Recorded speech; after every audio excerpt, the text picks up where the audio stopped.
안녕하세요. 저는 이번에 이더리움 스마트 컨트랙트라는 제재로 준비를 해봤습니다. 사실 제가 비트코인하고 이더리움 백서를 요약을 함으로써 말씀드리고 싶었던 게 있는데 준비를 하다 보니까 내용이 자꾸 산으로 가서 그래서 조금 더 깔끔하게 하려고 이렇게 준비를 했는데 제가 최종에 말씀드리려고 하는 것은 너무나 당연한 얘기지만 비트코인과 이더리움이 각각 어떤 철학을 갖고 있는지 그거를 비교해 보면 좋을 것 같고, 두 번째는 이더리움에서 제일 처음에 말을 했었던 스마트 컨트랙트가 도대체 어떤 느낌인지 그 느낌을 조금 더 구체화하시면 도움이 될 것 같다라고 생각을 해서 한번 가지고 와봤습니다. 그래서 조금은 개발적인 내용들, 테크니컬한 내용들이 있지만 여기도 이제 개발 전문성을 가지고 계신 분들이 많아서 눈높이를 어떻게 맞출까 하다가 이제 이 유튜브 영상을 같이 보시는 일반인 분들까지 고려를 해서 이제 상당히 기초적인 내용으로 구성을 했으니까 너무 이제 긴장 안 하셔도 될 것 같습니다. 네. 우선은 이더리움이라는 것에 대해서 먼저 개념을 잡고 가자면 이더리움은 비탈릭 부테린이 백서상에서 말을 했었던 스마트 컨트랙트가 동작하는 탈중앙화된 플랫폼이다라고 할 수 있습니다.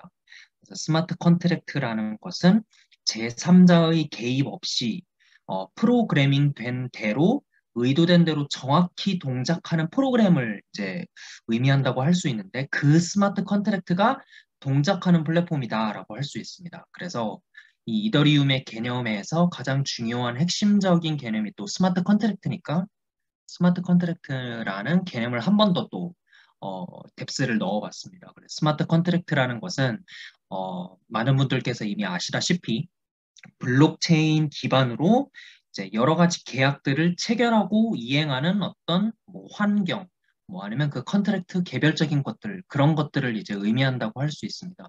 그래서 비탈릭 부테린이 제일 처음에 이제 비트코인이 생겨난 이후로 이제 처음으로 이 이제 블록체인 기반 플랫폼을 만들었다고 해서 블록체인 뭐 2라고 한다고도 하는데 아무튼 이런 스마트 컨트랙트의 개념이 이렇게 잡혀 있고 그래서 한번 비교를 해봤습니다.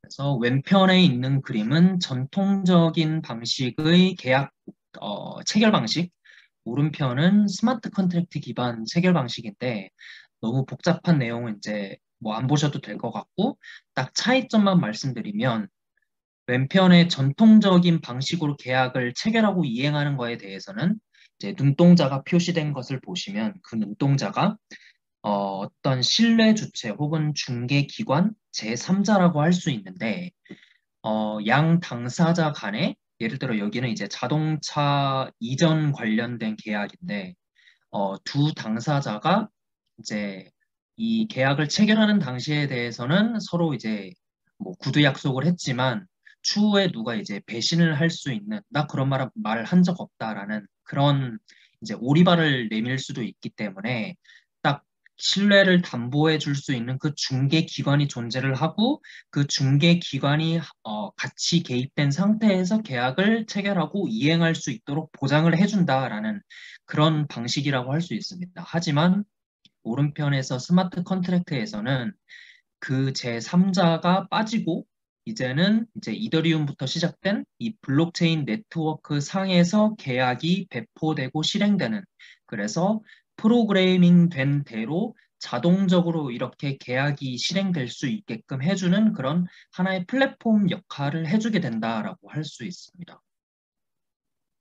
그래서 이 이더리움이 이 스마트 컨트랙트와 관련된 플랫폼으로서 이제 어, 나아가고자 했을 때 백서상에서 비탈릭 부테린이 언급을 했었던 게 있습니다. 바로 비트코인의 튜링 인컴플리트, 즉 튜링 불완전성을 극복하고자 한다라고 이제 뭐 흔히 이제 말을 하는데 왼쪽부터 먼저 보시면 바로 비트코인이 튜링 불완전성을 가지고 있다. 그 문제를 해결하고자 한다고 하는데 그랬을 때 이 튜링 불완전성이라는 개념이 무엇인지 살펴보려면 이제 튜링 컴플릿이라는 게 이게 뭐 AI에서는 뭐 챗봇이라는 것도 조금 이제 연관이 있고 또 흔히 이제 뭐 어, 휴먼 휴먼과 정확 휴먼과 컴퓨터를 조금 비교하고자 할 때 이렇게 쓰이는 여러 가지 개념으로 알고 있는데, 튜링 완전하다는 것은 그냥 간단하게 말씀드리면 밑줄 친 것과 같이 사용자가 원하는 대로 어떤 실행을 요청을 했을 때 그것을 완벽하게 실행할 수 있도록 구현할 수 있는 그런 상태나 환경을 의미한다고 할 수 있습니다.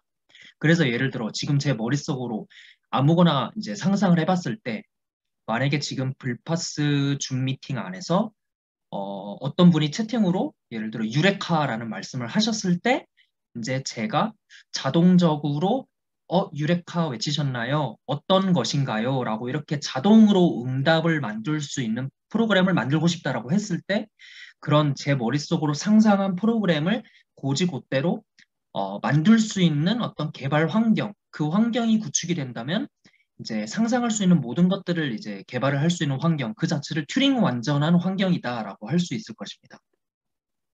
그래서 오른편을 보시면 이제 비트코인은 프로그래밍적으로 한계가 많아서 이제 튜링 불완전하다고 하는데, 사실 조금 알려진 것과는 조금 다르게 비트코인 안에서도 스크립팅, 즉 코딩을 할 수 있는 이제 기능이 있기는 있다고 합니다. 그래서 비트코인 안에서도 이제 코딩을 해가지고 굉장히 간단하게 스마트 컨트랙트를 조금이라도 이렇게 어, 배포를 하고 실행을 할 수 있는 그런 개발 환경이 구축이 되어 있지만, 특히 이 반복문이라는 이런 문법을 지원하지 않아서 이 반복문이 개발을 하는 환경에서는 매우 중요한 핵심적인 요소인데, 그러다 보니 스마트 컨트랙트 플랫폼으로서 여러 가지 애플리케이션이나 프로그램을 개발할 수 있는 환경 여건 자체가 안 된다라고 할 수 있습니다.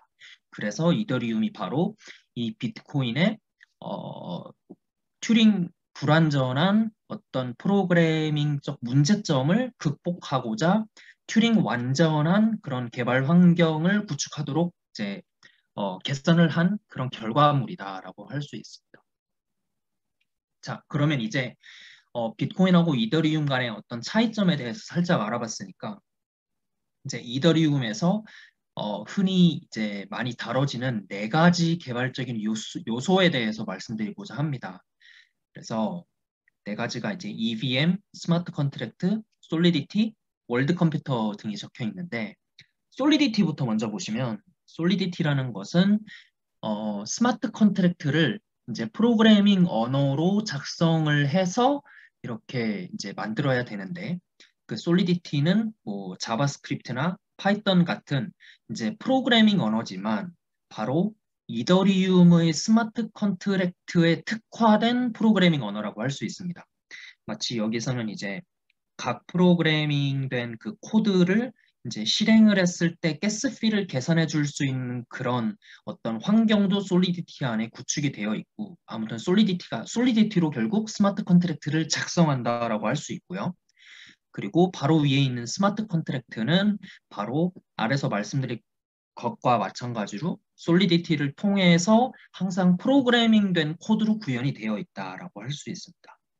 그리고 제일 위에 보시면 EVM이라고 해서 이제 뭐 상당히 많이 이제 아시는 부분이지만, 이더리움 가상 머신이라는 것은 그냥 비유적으로 표현을 해보자면 이제 스마트 컨트랙트 각각의 프로그램들, 각각의 컨트랙트들을 실행할 수 있는 하나의 운영 체제다라고 할 수 있습니다. 그래서 이더리움 네트워크 안에서 블록을 생성하고 또 합의하고, 그리고 각 컨트랙트들을 실행하는데 이제 필요한 연산 파워를 제공하는 이제 수많은 노드들이 이제 전 세계에 흩어져 있는데, 이제 각각 이 노드들이 가지고 있는 어떤 실행 환경이 각기 다를 수가 있기 때문에 이제 동일한 환경에서 프로그램들을 실행을 하고자 이제 EVM이라는 동일한 환경을 구축한 상태에서 스마트 컨트랙트라는 프로그램을 실행한다. 그래서 이제 동일한 결과값을 얻기 위해서 그래서 EVM이 필요한 것이다라고 할 수 있습니다. 제일 마지막에 월드 컴퓨터는 조금 비유적인 개념으로 저는 이해를 했는데, 전 세계에 흩어져 있는 각 노드들이 이제 서로 다 이제 뭐 관련된 연산을 통해서 프로그램을 실행하고 블록을 생성하고 또 합의하고 하는 과정.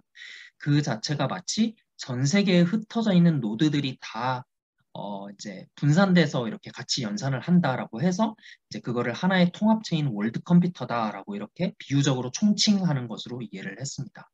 이렇게 이더리움의 어떤 핵심적인 요소들에 대해서 알아봤고요. 그러면 이제 비트코인하고 이더리움 간에 대해서 이제 차이점을 각각 비교를 한 표인데 뭐 다른 것들은 뭐 다 이제 아시는 부분이고 제일 마지막에 스크립팅 되어 있는 부분을 보시면 아까 말씀드렸다시피 비트코인 같은 경우는 그 이제 반복문 같은 부분을 지원하지 않기 때문에 상당히 제한적인 개발 환경이다. 그래서 limited possibilities라고 적혀 있고 이더리움 같은 경우는 솔리디티를 통해서 이제 사용자가 상상할 수 있는 거의 대부분의 그런 기능들을 다 집어넣었기 때문에 정말 훨씬 더 다양한 컨트랙트와 프로그램들을 개발할 수 있는 환경이다. 그래서 바로 튜링 완전한 가상 머신이다. 이렇게 표현이 되어 있는 것을 확인하실 수 있습니다. 네, 그러면 이제 비트코인과 이더리움에 관해서 조금 더 네트워크가 그 이면에 어떤 식으로 데이터가 구성되어 있는지 그 플로우를 약간 가져와 봤는데요. 조금 어려울 수 있어서 제가 최대한 그려봤습니다. 그래서 제일 처음 비트코인 같은 경우는 우선 UTXO 기반의 블록체인이다라고 할 수 있습니다. UTXO 이제 아티클을 통해서 엄청 많이 들으셨을 것 같은데 UTXO라는 것은 1번 부분 보시면 이제 unspent transaction output, 즉 미사용 혹은 미지불 트랜잭션 출력값이다라고 할 수 있는데 이제 고지고대로 이렇게 해석을 했기 때문에 번역을 했기 때문에 조금 어려울 수 있어서 제가 오른쪽에 그림을 그려봤는데 이제 제 영어 이름이 조슈아거든요. 그래서 조슈아가 사토시한테 이제 16BTC를 송금하려고 한다. 제가 트랜잭션을 보내려고 한다라고 트랜잭션을 이제 실행을 했을 때 그 이면을 한번 살펴보면 이제 비트코인 안에서는 그 이제 예를 들어 뭐 조슈아의 계정 안에는 밸런스가 뭐 18.27, 그 다음에 뭐 홍길동의 지갑 안에는 밸런스가 17.56 이런 식으로 조금 사람이 이해하기 쉬운 그런 형태로 이제 각 블록 안에 저장이 되어 있는 것이 아니라 마치 묶음 단위로 저장이 되어 있습니다. 조슈아의 지갑 안에는 UTXO가 3개가 있는데 뭐 10BTC, 5BTC, 3BTC 이렇게 배치 형태로 이렇게 되어 있고 사토시라는 사람 지갑 안에도 저렇게 UTXO가 5BTC, 3BTC, 2BTC 이런 식으로 이제 묶음 형태로 되어 있습니다. 그랬을 때 조슈아가 사토시 저 사람한테 16BTC를 송금하려는 트랜잭션을 일으키면 우선은 바로 밑에 인풋이라는 부분이 형성이 되어서 16BTC보다 크거나 같은 양을 만들어서 UTXO를 다 가져옵니다. 그러면 지금 UTXO 3개를 다 들고 온 건데 10BTC, 5BTC, 3BTC 가져와서 총합이 18BTC가 되는데 저렇게 인풋을 형성하고 난 후에 저기서 이제 아웃풋으로 가는데 이 아웃풋을 보시면 사토시한테 보내야 될 송금액인 16BTC를 만들고 그 다음에 뭐 여기서는 이제 아무거나 이제 제가 정했지만 이제 네트워크 안에 이제 네트워크 수수료 명목으로 채굴자들한테 리워드로 줘야 될 뭐 0.5 BTC 정도가 또 할당이 될 수도 있고 그 다음에 이제 인풋의 총합이 18BTC였으니까 대차대조표에서 좌변과 우변에 각각 밸런스를 이제 맞추는 것과 동일하게 이제 1.5 BTC를 또 이렇게 UTXO로 이렇게 형성이 되게 됩니다.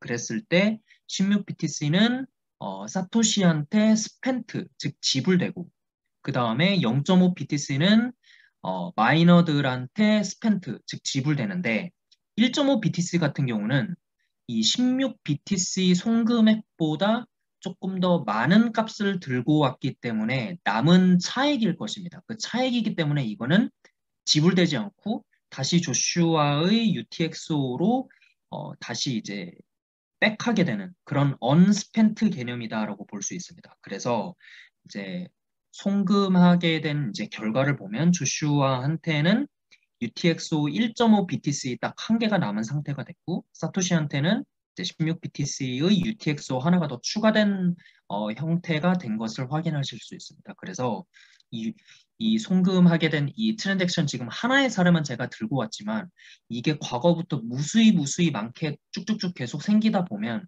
결국에는 각 사람들이 가지고 있는 비트코인의 월렛 안에 다 이렇게 UTXO 형태로 이렇게 다 마치 보관이 되어 있는 형태로 돼 있다라고 이렇게 이해하실 수 있습니다.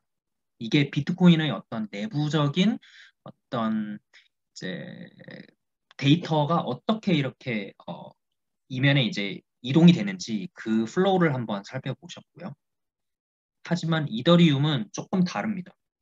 이더리움은 뭐 사실 비탈릭 부테린이 백서 안에서 비트코인도 역시 스테이트 기반이다라고 이제 그런 시각을 보여주긴 하는데 이더리움 같은 경우는 바로 이 스테이트와 트랜잭션으로 구성되어 있는 네트워크다라고 말을 하고 있습니다. 뭐 상태를 공유하는 싱글톤 방식의 트랜잭션 머신이라고 이제 나와 있는데 뭐 굳이 이거를 그림으로 그리자면 바로 스테이트하고 트랜잭션이라는 그 두 개의 요소로 구성되어 있는데 스테이트라는 거는 제가 이거를 어떻게 비유적으로 표현할까 고민을 하다가 스테이트는 어떤 한 시점에서 뭐 연말연시 때 재무 상태표 자체를 의미하면 그때가 재무 상태 스냅샷이 될 것 같고 그 다음에 트랜잭션이라는 것은 뭐 자본 거래나 수익 거래 같이 이렇게 재무 상태의 변동을 일으키게끔 하는 어떤 거래들의 집합이라고 할 수 있을 것 같은데 스테이트가 딱 이렇게 있는 상태에서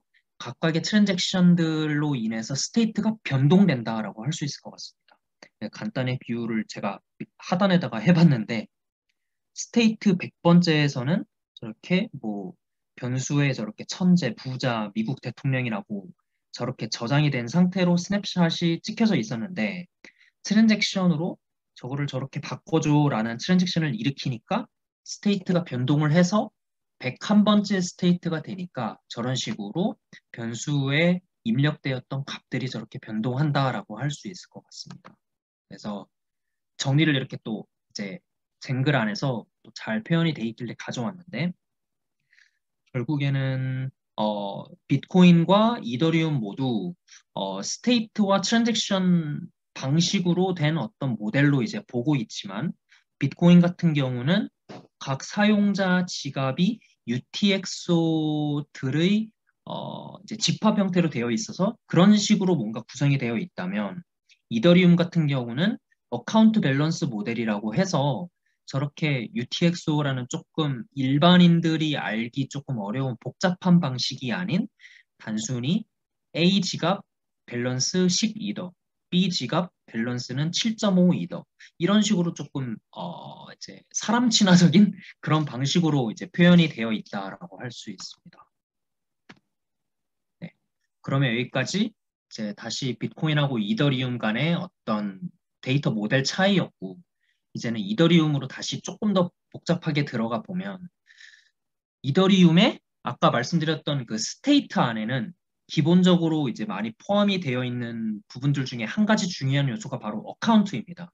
어카운트 땡땡 12더, 뭐 어카운트 땡땡 7.5이더 이런 식으로 이제 하나의 어카운트 상태를 집합으로 표현한 게 바로 스테이트인데 그 안에 있는 어카운트는 이제 크게 종류적으로 나눴을 때 EOA와 CA로 이제 나누게 된다고 합니다. 첫 번째 EOA라는 것은 이제 흔히 이제 우리가 이해하기 제일 쉬운 일반적인 뭐 지갑 주소, 이더 지갑 주소 그 자체를 의미한다고 생각하시면 되고 CA라는 것은 컨트랙트 어카운트의 준말인데 이제 스마트 컨트랙트 주소 혹은 그 스마트 컨트랙트 이제 흔히 컨트랙트 계정이라고 하는데 그 개념으로 보시면 되는데 이거를 또 어떻게 비유적으로 표현할까라고 생각을 해보다가 이제 계좌를 이제 요새는 뭐 온라인으로 다 하지만 계좌를 개설하려고 은행 창구에 갔을 때 이제 은행 직원이 이제 형광펜으로 빈 양식에다가 이제 체크 표시를 한 다음에 이 체크한 부분만 이렇게 작성해서 주세요라고 하잖아요. 그랬을 때 그 빈 계약서 양식 저는 그 빈 계약서 양식이 바로 컨트랙트 어카운트 개념이지 않을까라고 생각을 해봤습니다. 그래서 오른편에 그 제가 손글씨로 적은 거를 보시면 이제 CA가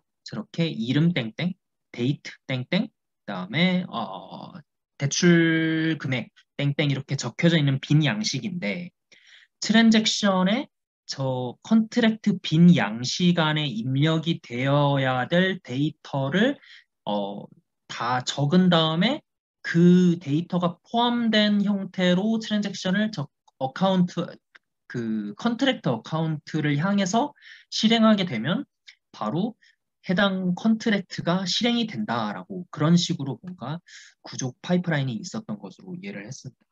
그래서 이제 오른쪽 바로 밑에 그림을 보시면 이제 이 부분은 어카운트 종류에 따라서 트랜잭션의 종류가 어떤 것들이 있는지 보여주는 아주 유명한 그림인데 어, 이제 제일 마지막 그 제일 하단에 있는 그 파란색 EOA로부터 EOA로 일으켜지는 트랜잭션을 보시면 이거 같은 경우는 이제 이더 토큰을 뭐 조슈아의 지갑에서 뭐 홍길동의 지갑으로 송금하는 그 트랜잭션 자체를 의미한다고 보시면 되고 그게 첫 번째 트랜잭션 종류고 두 번째 트랜잭션 종류는 바로 위에 제가 아까 저기 네임 땡땡, 데이트 땡땡, 로운 어마운트 땡땡이라고 표현한 저 트랜잭션에서 컨트랙트 어카운트를 향해서 실행한 것과 마찬가지로 컨트랙트 어카운트를 실행하기 위한 트랜잭션이 있습니다. 그게 두 번째 트랜잭션 종류입니다.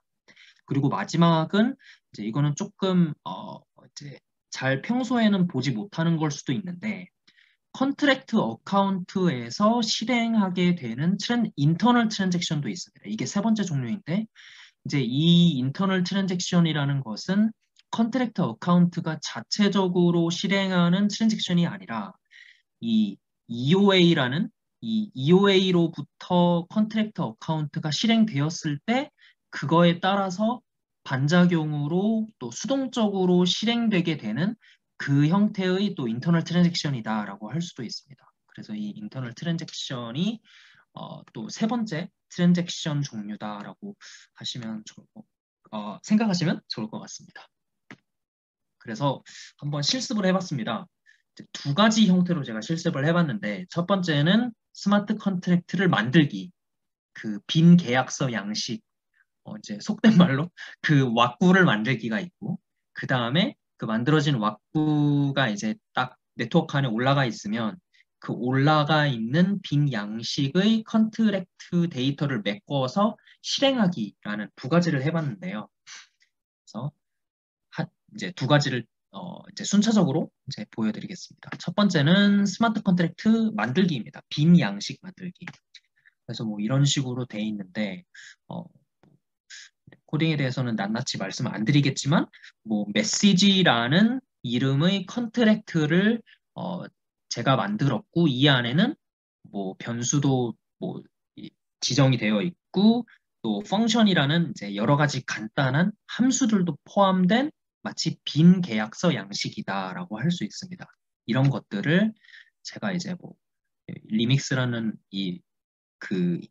그 에디터 안에서 이제 뭐 컴파일하고 하면서 이더리움 이제 테스트넷이 여러 개가 있는데 테스트넷 상에다가 한번 올려봤습니다. 배포를 해봤는데 그렇게 해서 이제 오른편에 있는 이더 스캔 상에서 이제 확인이 되었는데 제가 이제 뭘 한 건지 다시 중간 점검을 해드리면 왼쪽에 그림으로 제가 그려놨는데 이제 저의 이더리움 테스트넷 지갑에서 이제 새로운 그 이제 스마트 컨트랙트, 즉 새로운 컨트랙트 어카운트를 크리에이트 하게 된 것입니다. 새로운 계약서 양식을 만들어서 네트워크 상에서 이제 누구나 조회할 수 있도록 그렇게 퍼블릭화 해놨다.